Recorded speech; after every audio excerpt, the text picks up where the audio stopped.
பிதாவாகிய தேவனாலும் கர்த்தராகிய இயேசு கிறிஸ்துவின் நாமத்தினால் உங்களுக்கு கிருபையும் சமாதானம் உண்டாவதாக. இன்று நாம் தெரிந்து கொள்ளப்பட்டிருக்கிற பாடம் என்னவென்றால் ஏசாயா 26ஆம் அதிகாரம் 3ஆம் வசனங்க. உம்மை உறுதியாய் பற்றி கொண்ட மனதுடையவன் உம்மையே நம்பியிருக்கிறபடியால் நீர் அவனை பூரண சமாதானத்துடன் காத்துக்கொள்வீர். பிதாவாகிய தேவன் ஏசாயா புஸ்தகத்தில் ஏசாயா மூலியமாக நம்மோடு பேசிக்கொண்டிருக்காங்க. உண்மையை உறுதியாய் பற்றி கொண்டு மனதை உடையவன் உண்மையை நம்பி இருக்கிறபடியால் நீர் அவனை பூரண சமாதானத்தோடு காத்துக்கொள்வீர். இந்த வார்த்தையின் அடிப்படையாக இன்று தினத்தில் நாம் தியானிக்கிறாங்க. இப்போ இந்த வார்த்தையின் அடிப்படையாக அநேக முன்பிதாக்கள் இதை கூறியவர்களாக நடந்து அவருடைய வாழ்க்கைகளிலே ஜெயத்தை கண்டு அவர்கள் நித்திரைக்குள்ளாக கடந்து சென்றிருக்கிறதை நாம் பார்த்துருக்குறாங்க. ஆனால் இந்த வார்த்தையின் அடிப்படையில் ஒரு அருமையான ஒரு விஷயத்தை நாம் பார்க்க தேவன் நமக்கு உதவி செய்வாராக. உண்மையை உறுதியாய் பற்றி கொண்ட மனதை உடையவன் உண்மையே நம்பியிருக்கிறபடியால் நீர் அவனை பூர்ண சமாதானத்தோட காத்துக்கொள்வீர். நேபுகாத்நேசர் ஒரு பெரிய சிலையை உருவாக்கி இந்த சிலையை நீங்கள் வணங்க வேண்டும் என்பது அவர் கட்டளையை பிறப்பிக்கிறார்கள். சாத்ராக், மேஷக், அபேத்நேகும் இவர் மூவர்களும் அந்த கட்டளைகளை அவர்கள் கை கொள்ளாமல் போகிறார்கள். அப்பொழுது ராஜா அவர் கடும் கோபம் கொண்டு சாத்ராக், மேஷக், அபேத்நேகோவோடு பேசுறாருங்க. நீங்கள் இந்த சிலையை சுரமண்டலம், வீணை இப்படிப்பட்ட கீத வார்த்தியங்கள் அங்கே வாசிக்கும் பொழுது நீங்கள் பணிந்து கொள்ளவென்றால் அங்கே எரிகிற அக்கினியின் சூளைக்குள் போடப்படுவீர்கள் என்று அவர் சொல்கிறார். பாருங்க, நம்ம இங்கே ஏசாயா புஸ்தகத்தில் 26:3 என்ன வாசித்தோம் என்றால், உம்மை உறுதியாய் பற்றி கொண்டு மனதை உடையவன் உம்மையே நம்பியிருக்கிறபடியால் நீர் அவனை பூரண சமாதானத்தோட காத்துக்கொள்வீர். ஒரு மனுஷன் யார் ஒருவன் தேவனை உண்மையாய் உறுதியாய் பற்றி கொண்டிருக்கிறானோ அவனை பூரண சமாதானத்தோட காத்துக்கொள்வீர். இப்போ சாத்ராக், மேஷாக், அபேத்நேகம் வாழ்க்கையில் நடக்கிறதுங்க. எப்படி நடக்கிறது என்றால் பாருங்க, சாத்ராக், மேஷாக், அபேத்நேகம் இவர்கள் அங்கே பேசுகிறார்கள். நாங்கள் ஆராதிக்கிற தேவன் தப்புவிக்காமற்று போனாலும் நீங்கள் பண்ணி வைத்திருக்கிற அந்த சிலையை நாங்கள் வணங்க மாட்டோம் என்று அவர்கள் அந்த இடத்துல உறுதியாக சொல்கிறார்கள். அப்போ ராஜா கடுங்கோபம் கொண்டு அவர் என்ன பண்றார் என்றால் அந்த அக்னி சூளையில 7 மடங்கு அதிகரிக்கிறார்கள். அப்போ அது 7 மடங்கு அதிகரிக்கும் பொழுது அந்த அக்னி சூளை இடத்துல அவர்கள் காவலாளிகளுக்கு அவர் கட்டளையிடுறாருங்க. அப்போ அந்த காவலாளிகள் அந்த இடத்தில் கடந்து போகும் பொழுதே அவர்கள் சுட்டு எரிக்கப்படுகிறார்கள். அப்போ அவங்க சுட்டு எரிக்கப்படும் பொழுது அங்கே சாத்ராக்கும், மேஷாக்கும், அபேத்நேகமும் இவர் மூவர்களும் சுட்டு எரிக்கப்படாமல் நிலை கொண்டிருக்கிறார்கள். இப்பொழுது அவர்கள் அந்த அக்னி சூளைக்குள்ளாக உள்ளே கடந்து செல்கிறார்கள். அங்கு அவர் மூவர்களாய் தேவனை ஆராதிக்கிறார்கள். அந்த இடத்தில் ஒரு மனுஷன் உலாவுகிறதை ராஜா காண்கிறார். ராஜா அதை கண்டு ஆச்சரியம் அடைந்து அங்கு இருக்கிற ஜனங்களிடத்தில் நாம் 3 உள்ளோ அனுப்பணும் அல்லவா, இன்னும் ஒருவர் அவர்களோடு நிலை கொண்டிருக்கிறதை நான் பார்க்கிறேன் அப்படின்னு பேசுகிறாங்க. சரிங்க, இந்த விஷயத்துலேருந்து நாம் என்ன கற்றுக்கொள்கிறோம் அப்படின்றது நீங்கள் பார்த்தீங்கன்னா பாருங்க, உம்மை உறுதியாய் பற்றி கொண்டு மனதை உடையவன் உண்மையே நம்பியிருக்கிறபடியால் நீர் அவனை பூர்ண சமாதானத்தோட காத்துக்கொள்வீர். சாத்ராக், மேஷாக், அபேத்நேகம் அவருடைய வாழ்க்கையில உண்மையாக தேவனை உறுதியாய் பற்றி கொண்டிருந்தார்கள். அவர்கள் உண்மையாய் உறுதியாய் பற்றி கொண்டு இருந்ததினால நேபுகாத்நேசர் வைத்திருந்த அந்த சிலையை அவர் வணங்காமல் போனார்கள். அவர்கள் உண்மையான தேவனை உறுதியே பற்றி கொண்டு இல்லாமல் இருந்திருந்தார்கள் என்றால் அவர்களும் அந்த சிலையை வணங்கியிருப்பார்கள். அவர்கள் உண்மையாய் பற்றி கொண்டிருந்ததினால அவர்கள் எங்கள் தேவன் எங்களை விடுவிக்காமற்று போனாலும் நீங்கள் பண்ணி வைத்திருக்கிற அந்த சிலையை வணங்க மாட்டோம் என்று விசுவாசத்தோடு உறுதியாய் தேவன் மேல் நம்பிக்கையோடு காத்திருந்தார்கள்.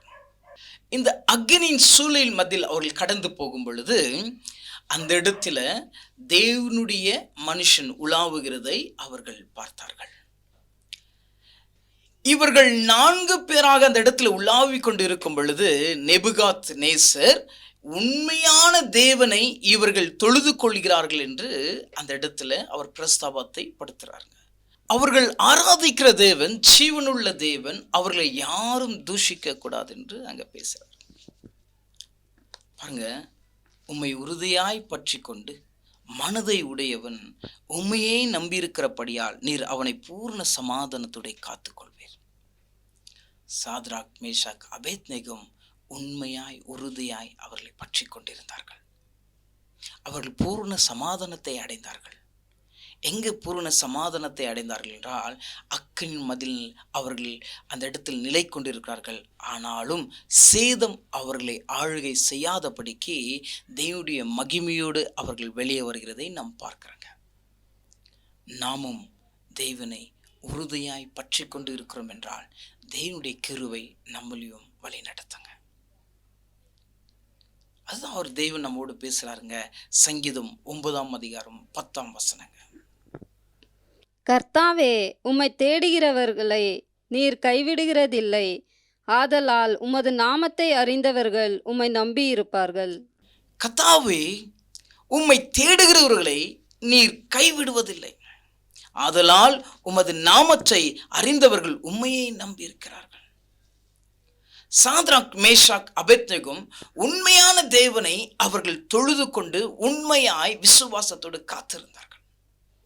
காத்து நம்பிக்கையோடு இருந்த அந்த ஜனங்களை கர்த்தர் அந்த ஜனங்கள் மத்தியிலிருந்து விடுவித்தாருங்க. மகிமையான தேவன் அவர்களோடு இருந்ததினால யார் உண்மையாய் அவரை தேடுகிறார்களோ அவர்களை அவர் விடுவிக்க வல்லவரா இருக்கிறார்கள். கர்த்தாவே, உம்மை தேடுகிறவர்களை நீர் கைவிடுவதில்லை.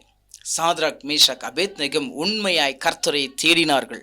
அவர்கள் கர்த்தரை தேடினதினால் அவர்கள் உண்மையாய் கைவிடாமல் பாதுகாத்தார்கள் என்று நமக்கும் தேவன் வேத வசனத்தின் மூலியமாக பேசிக் கொண்டிருக்கார்கள். நாமும் உண்மையாய் தேவனை பற்றி கொண்டு இருக்கிறோம் என்றால் தேவன் ஒரு பொழுதும் நம்மளையும் கைவிடுவதில்லைங்க. அதனால் உமது நாமத்தை அறிந்தவர்கள் உம்மை நம்பியிருப்பார்கள். நிச்சயமாகவே நீங்கள் கர்த்தரை உறுதியாய் பற்றி கொண்டு இருக்கிறீர்கள் என்றால் ஒரு பொழுதும் தேவன் உங்களையும் கைவிடுகிறது இல்லைங்க. நாம் அதுதான் அந்த வேத வசனத்தின் மூலியமாக பார்க்கிறோங்க. யார் ஒருவன் அவரை உண்மையாய் உறுதியாய் பற்றி கொண்டிருக்கிறானோ, யார் ஒருவன் உண்மையாய் அவரை தேடுகிறானோ அவனை தேவன் ஒரு பொழுதும் கைவிடுவதில்லை என்பதை சாத்ராக், மேஷாக், அபேத்நேகம் மூலியமாக இதை நாம் காண்கிறோங்க. அதே போல தானியேலுடைய வாழ்க்கையிலும் அவர் ஒரு சிங்க கெபிக்குள்ளாக கடந்து போறாங்க. சிங்கத்தின் கெபிக்குள்ளாக கடந்து போகும் பொழுது சிங்கம் அவர் எந்த விதத்திலும் சேதப்படுத்தாதபடிக்கு ராஜா காலையில் எழுந்து போய் தானியேலை கூப்பிடும் பொழுது ஜீவனுள்ள தேவன் உன்னை தப்புவிக்க வல்லவராய் இருந்தாரா என்பது தானியேலோடு பேசும் பொழுது, ராஜாவே நீர் வாழ்க என்று தானியேல் சொல்லி தேவனை மகிமைப்படுத்துகிறதை அந்த இடத்துல நாம் காண்கிறோங்க. உண்மையாய் யார் ஒருவன் தேவனை உறுதியாய் பற்றி கொள்கிறானோ, யார் பற்றி கொண்டு மனதுடையவனாய் இருக்கிறானோ அவனை தேவன் ஒரு பொழுதும் கைவிடுவதில்லைங்க. அதுதான் சங்கீத புஸ்தகத்தில் 91ஆம் அதிகாரத்தின் 14ஆம் வசனத்தில் வாசிக்கிறங்க. அவன் என்னிடத்தில் வாஞ்சியாய் இருக்கிறபடியால் அவனை விடுவிப்பேன். என் நாமத்தை அவன் அறிந்திருக்கிறபடியால் அவனை உயர்ந்த அடைக்கலத்திலே வைப்பேன். அவன் என்னிடத்தில் வாஞ்சியாய் இருக்கிறபடியால் அவனை விடுவிப்பேன். என் நாமத்தை அவன் அறிந்திருக்கிறபடியால் அவனை உயர்ந்த அடைக்கலத்திலே வைப்பேன். யார் ஒருவன் உண்மையாய் அவர் மேல் வாஞ்சியாய் இருக்கிறாரோ, யார் ஒருவன் உண்மையாய் அவர் வாஞ்சியோடு தேடுகிறானோ அவர் என் நாமத்தை அவன் அறிந்திருக்கிறபடியால் அவனை உயர்ந்த அடைக்கலத்தில் வைப்பேன்.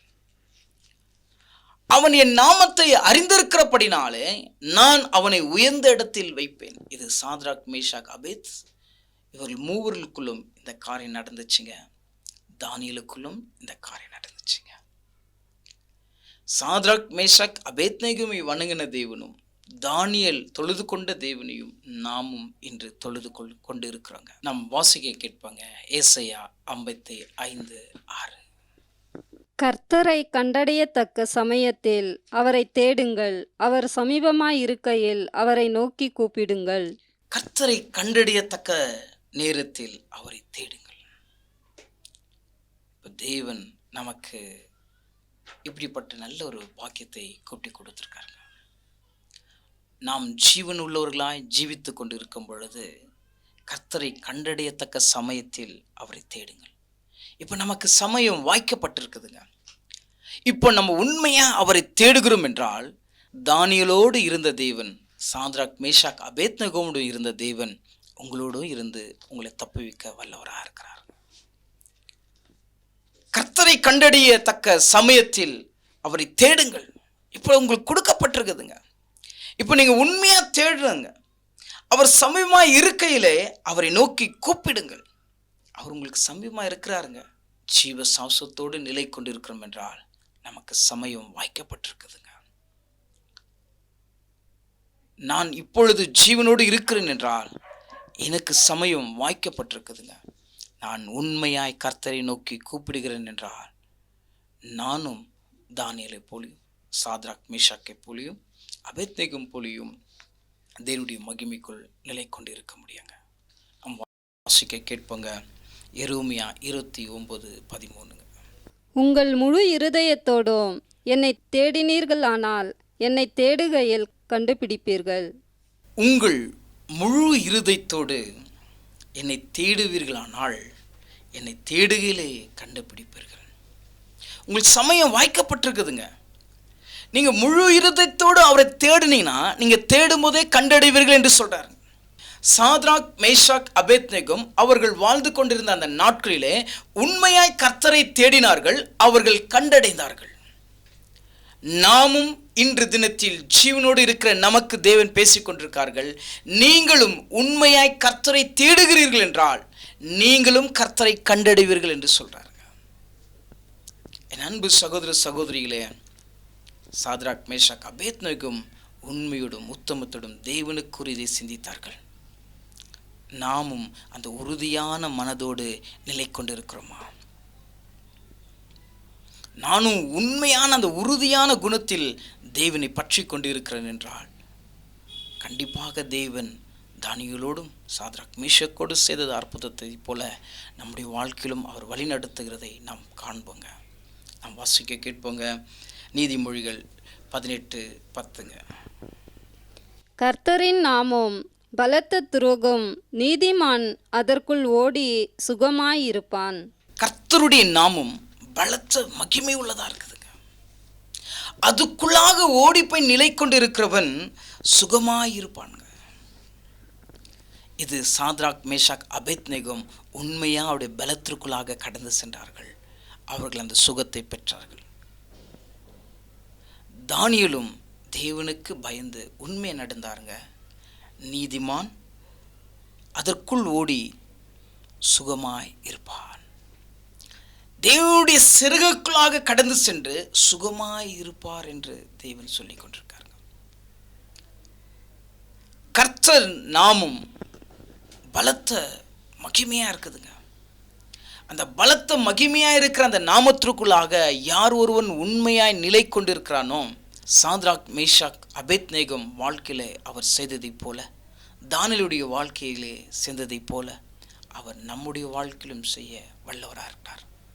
ஆனால் நம்மிடத்தில் அவர் கேட்கிறது, உம்மை உறுதியாய் பற்றி கொண்டு மனதை உடையவன் உம்மையே நம்பியிருக்கிறபடியால் நீர் அவனை பூர்ண சமாதானத்தோடு காத்துக்கொள்வீர். நீங்க உண்மையாய் அவரை உறுதியாய் பற்றி கொண்டு இருக்கிறவர்களாய் இருந்தீர்கள் என்றால் நிச்சயமாகவே கர்த்தர் பூர்ண சமாதானத்தோடு உங்களை வழிநடத்துகிறதை நீங்கள் காண்பீர்கள். கர்த்தாவே உம்மை தேடுகிறவர்கள் நீர் கைவிடுவதில்லை, அதனால் உமது நாமத்தை அறிந்தவர்கள் உம்மை நம்பியிருப்பார்கள். உண்மையாய் நீங்கள் கர்த்தரை தேடுகிறீர்கள் என்றால் கர்த்தர் ஒரு பொழுதும் உங்களை கைவிட மாட்டார். அவரை நீங்கள் நம்பிக்கொண்டு இருக்கிறீர்கள் என்றால் அவர் நிச்சயமாக உங்களை விடுவித்து பாதுகாப்பார். நாம் உறுதியாய் அவரோடு நிலை கொண்டிருக்கிறோமா? இதை நாம் யோசித்து சாத்ராக், மேஷாக், அபேத்நேகம் போலியும் தானியேலை போலியும் நாம் உண்மையாய் இன்னும் அதிகமாய் கனி கொடுக்க தேவன் நமக்கு உதவி செய்வாராக. பிதாவாகிய தேவனாலும் கர்த்தராகிய இயேசு கிறிஸ்துவின் நாமத்தினால் உங்களுக்கு கிருபையும் சமாதானம் உண்டாவதாக. ஆமென்.